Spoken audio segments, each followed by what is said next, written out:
What makes you happy? What fulfills you?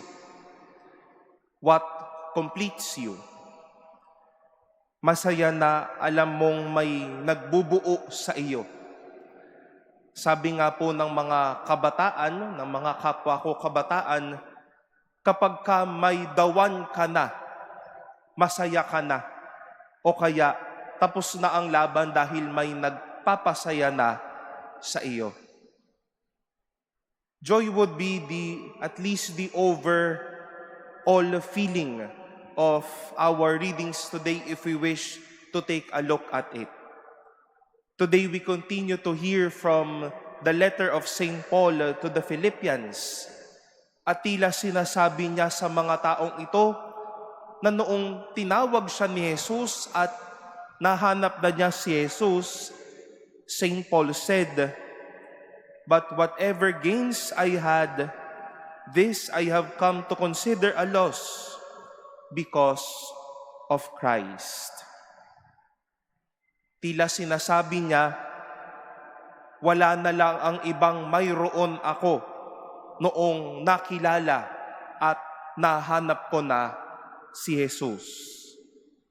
He might even say, I have everything, but because I came to know Jesus, I am much fulfilled.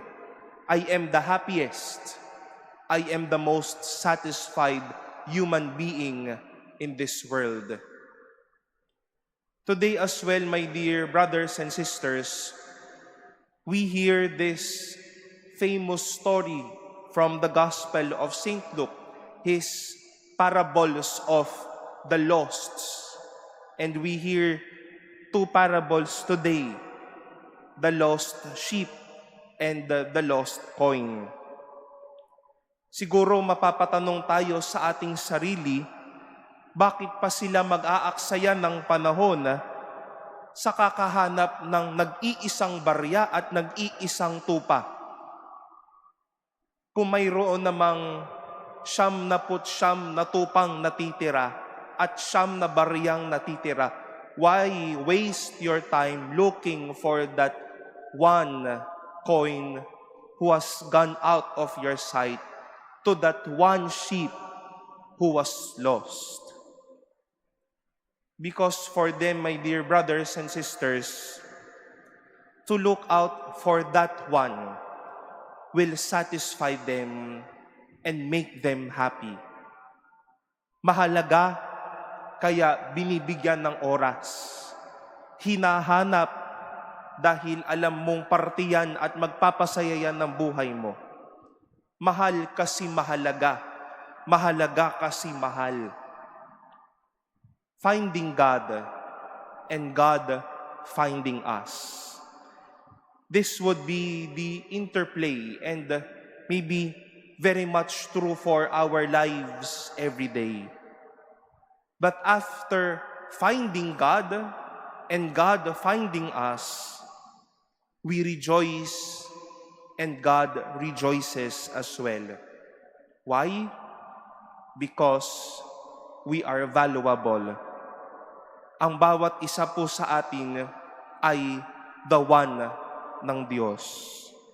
At kapag nahanap ang Diyos at nahanap tayo ng Diyos, may saya na tila makakalimutan natin ang lahat. May saya na magsasabi, dahil nahanap ko ang Diyos at nahanap ako ng Diyos, I cannot replace this joy with all the things that I have.